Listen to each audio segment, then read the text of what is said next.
So learning to not put too much pressure on what other people's opinions are is a lesson I am still learning later in life.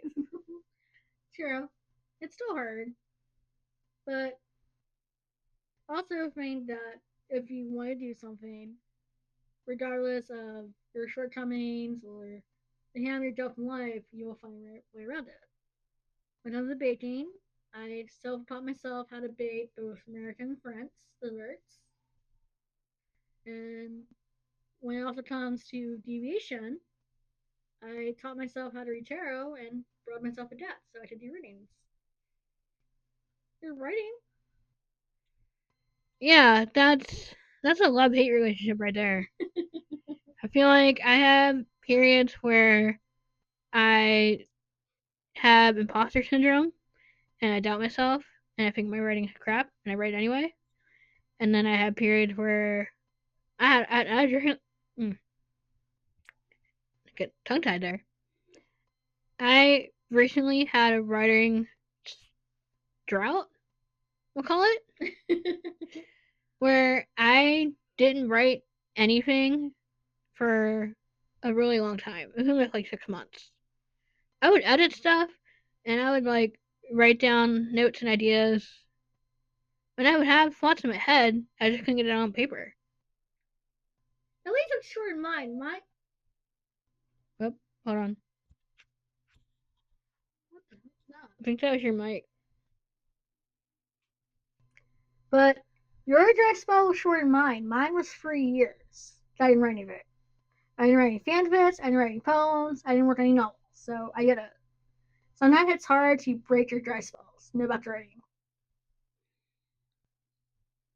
I like the advice that was given to word vomit on the page until you're happy with what you have written. And word vomiting is when you just write and write and you just spew words on the page. It doesn't have to be coherent. It doesn't have to sound good. But you have to write and you have to keep writing. But I feel like for those like us that weren't taught how to write in school, I feel like we came a long way in those writing. I mean, what we shared last time on the podcast that we have between us, we have 3 collections of poetry. Yep. And each collection has 50 plus poems, which some people can't even publish one book of poems. And not 50 poems plus. That's a lot. Yeah. And we're polishing our novel. Yep. Now that was a journey. And that's 80,000 plus words. And then we have the scroll, which has 20 ideas of both novels and poetry books to create. And counting. Yep. I feel like that helped too with the dry spell, is trying to focus on new characters or new ideas instead of trying to work on something off the scroll, which we probably should do. Just keep adding to it. But for me, I feel like the dry spell occurred because I had really bad imposter syndrome due to other creators tearing me down. Well, if it's not other people, it's yourself. Yeah. Too. Then you get in your own head and you think that's no good, which happened to me. Yeah. But there's been 2 occasions now where I felt like I wasn't enough writer because people told me that or because they destroyed my work. And it was hard to pick up the pieces and go back to it. So, even if they didn't say that your writing was crap or that didn't like your writing, they made you feel like it wasn't good enough. Well, one person destroyed my brand completely, and another person decided to ghostwrite our novel from what I wrote. So how do you bounce back from that? Both of the things are hard. Well, the first one I only bounced back because of you. And that was when I was working on Shazabis. Yeah. Yeah, the first collection was called Sherwood Asylum. And when it got destroyed, I didn't want to write on. I didn't want to trade any more poems. I didn't want to trade more characters. I had no faith in my style and my writing. And he went, "Hey Nicole, write for this character for me." That's me, by the way, in case anybody's wondering. And it got me back into it. And then what happened lately with the ghostwriter, it made me think maybe I just did the poetry and not write novels at all. Yeah, but look at Hunted. I know.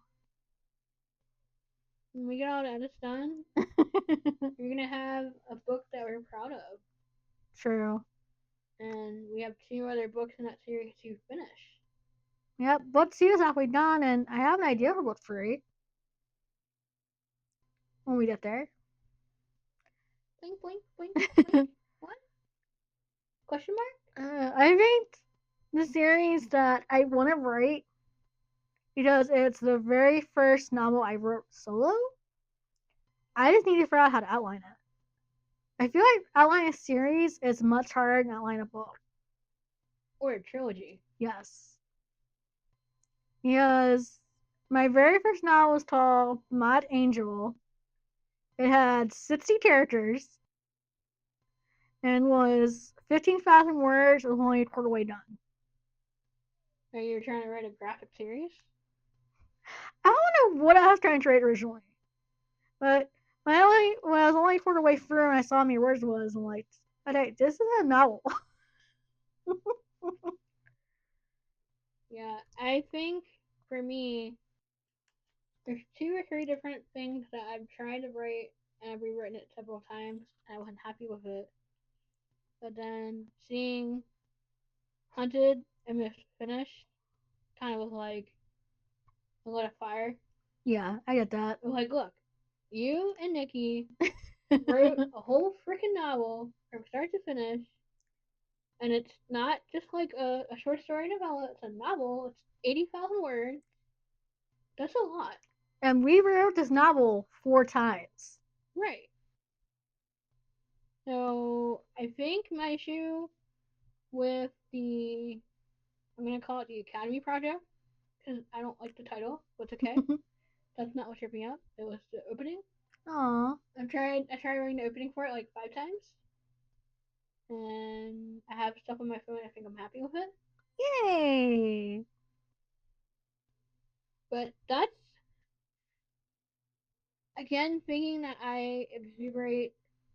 It's a big word. Good job. But see, the like ADHD, like finding things and being distracted from the goal. Like, oh, I don't like the title. I'm gonna pick at the title, and then not write the thing. For me, it's wanting to work on the project. So I come home from work early and be like, oh, I have 6 hours free time. I should work on this idea.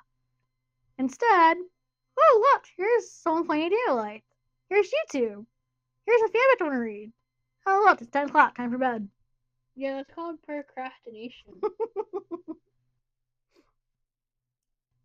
Ooh, do you have ADHD too? I don't know. A lot of people think that procrastination is a symptom, and you're not realizing it because you want to put off doing the project you should be doing. Is having hyper focus in our version of it? Yes. Then yes. Because if I do a task, you cannot break me from that task. I do that work all the time. And tell me if you agree with this. If you break from that task, can you go back to it? Yes, I can multitask. I cannot. Which impressed my boss because I can do such a task at once and not messed up. Which made sense because I will read 4 or 5 novels at the same time or play more than one game at the same time. Because I just focus on one book or one game, I get bored very quickly. Mm. I wonder if there's a way to like be medically tested for something like that. But there wouldn't be any shame in it, but you would know the symptoms, and you would. I feel like I would manage time better if I knew I had those things. To be honest, I really don't care. I just see them as part of their personalities.